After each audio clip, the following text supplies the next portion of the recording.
तुम्ही दोघं रोज माझ्यासोबत भांडण करता नाही. मी माझ्या भावाला बोलवले, आता येतच असेल माझा भाऊ. तुम्हाला दोघांना दाखवतेच. तुम्ही थांबा इथंच. काय झालं ग तिथे?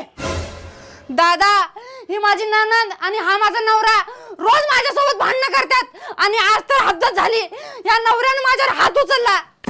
काय दिदे, तुझ्यावर दाजीने हात उचलला? दाजी, आज तुमचं काय खरं नाही. या राऊंडात या इकडं.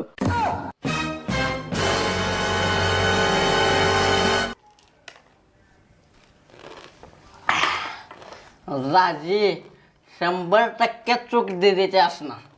लग्नाच्या आधी हिनं मला नजर पाय देऊन मारल्या.